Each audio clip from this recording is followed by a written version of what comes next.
Em Brasília, o Tribunal Superior Eleitoral julga ações contra o ex-presidente da República, Jair Bolsonaro, por campanha eleitoral no 7 de setembro.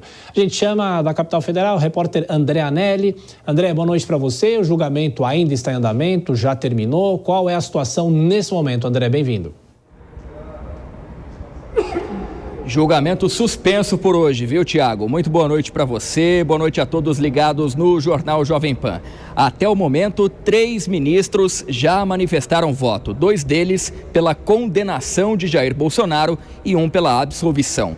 O julgamento analisa 3 ações contra o ex-presidente, apresentadas no ano passado pelo PDT e pela campanha da então candidata à presidência, a senadora Soraya Tronic. As acusações são de abuso de poder político e econômico do ex-presidente durante as comemorações da independência no feriado de 7 de setembro do ano passado. Bolsonaro também é acusado de conduta vedada pela legislação, como a utilização de bens públicos na campanha. O relator, ministro Benedito Gonçalves, votou para que Bolsonaro fique inelegível por 8 anos e pague multa no valor de R$ 425 mil. O ministro foi contra a condenação de Walter Braga Neto à inelegibilidade, mas votou pela aplicação de multa de R$ 212 mil ao candidato a vice da chapa de Bolsonaro.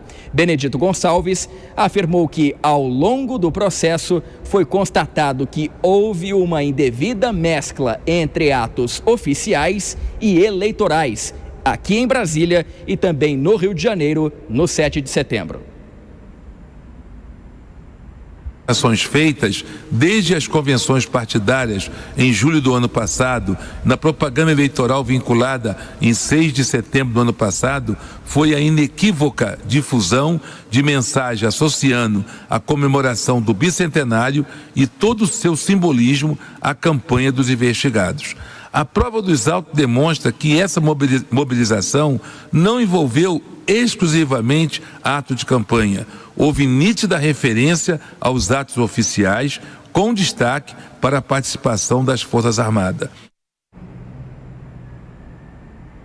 O ministro Raul Araújo foi o segundo a votar no julgamento e se posicionou pela rejeição das ações contra o ex-presidente e o vice.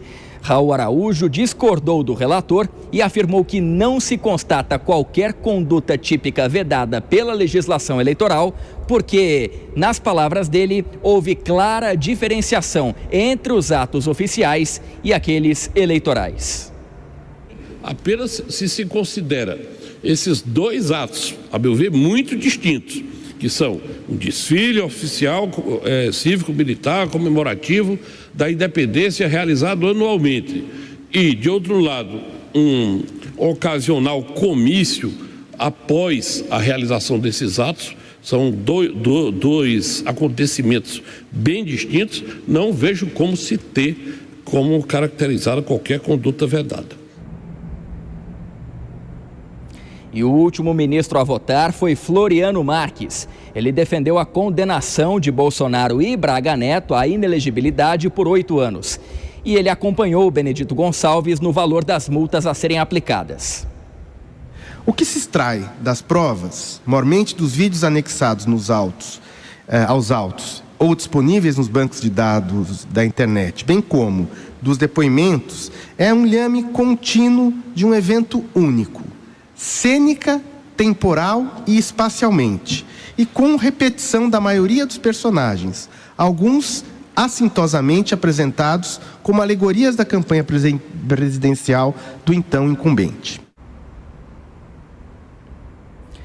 O julgamento vai ser retomado na terça-feira da semana que vem. Ainda faltam os votos de 4 ministros, portanto, tudo pode mudar. Mas, pelo placar até agora, o entendimento do Tribunal Superior Eleitoral é desfavorável ao ex-presidente Jair Bolsonaro. Lembrando que ele já foi condenado à inelegibilidade por 8 anos, também pelo Tribunal Superior Eleitoral, devido àquela reunião com embaixadores que ocorreu no ano passado no Palácio da Alvorada, em que o presidente acabou fazendo acusações contra o sistema eleitoral e as urnas eletrônicas. Se ele for condenado agora, nesse novo julgamento a respeito do suposto uso político do 7 de setembro, a pena não vai ser somada. Portanto, Bolsonaro continuaria apenas inelegível pelos mesmos 8 anos.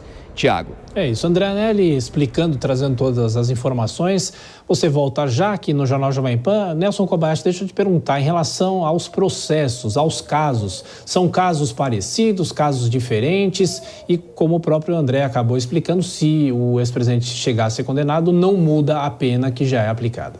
Olha, Tiago, os fatos são diferentes, mas a tipificação do ilícito seria o mesmo, que seria o abuso do poder político, ou seja, se aproveitar de sua condição política para antecipar uma campanha ou para tirar alguma vantagem numa corrida eleitoral. Lá naquela decisão que já condenou o ex-presidente foi aquela reunião com os embaixadores em que ele questionava as urnas eletrônicas e, na visão do Tribunal Superior Eleitoral, houve ali já um abuso do poder político. Agora, em outro evento também público, também com dinheiro público, também em uma data de comemoração oficial, o 7 de setembro, haveria também, por parte da acusação e de acordo com esses dois primeiros votos que condenam, um abuso do poder político para se tirar alguma vantagem eleitoral. A decisão até agora de 3 votos, nós temos 2 pela condenação, também pela inelegibilidade, e vamos nos lembrar que isso não se confunde com aquela outra inelegibilidade. Ele pode ser condenado já à inelegibilidade, agora ser absolvido ou ser também condenado. São processos diferentes que vão alcançar talvez a mesma decisão. Um não atrapalha o outro, eles correm separadamente. Sim, Dora, a política às vezes é subjetiva, né? Como é possível comprovar que alguém usou um evento, no caso o 7 de setembro, para fazer campanha política? Como é que os ministros analisam uma situação como essa e em relação à política, né?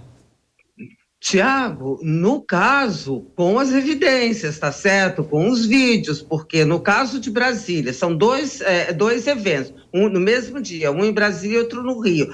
Em Brasília, ele sai do desfile, Bolsonaro sai do desfile, desce do palanque do desfile, antes de terminar, do desfile oficial, anda 100 metros, atravessa a rua e vai para o palanque armado, ali com toda a estrutura, a mesma estrutura, para fazer campanha. No Rio de Janeiro, então, a coisa é mais explícita, porque simplesmente ele mudou o local do desfile, que era no centro do Rio de Janeiro, centro da cidade, que foi para Copacabana, na Avenida Atlântica, onde tradicionalmente se reúnem os seus apoiadores, onde tinha um palanque armado, e quem, além do presidente da República, teria o poder de mudar o local de um desfile, de fazer o Exército, as Forças Armadas mudarem o local do desfile. Eu acho que essa é a maior evidência de uso, de abuso do poder político. Agora, como disse o Kobayashi, do ponto de vista da penalidade, ele não fica inelegível, né, por 16 anos, ele vai ficar pelos mesmos 8, mas vai dar, se for condenado, mais trabalho para os seus advogados e fica sempre aquele desgaste político, né, gente, porque uma absolvição sempre é boa na luta política e uma condenação, uma por cima da outra,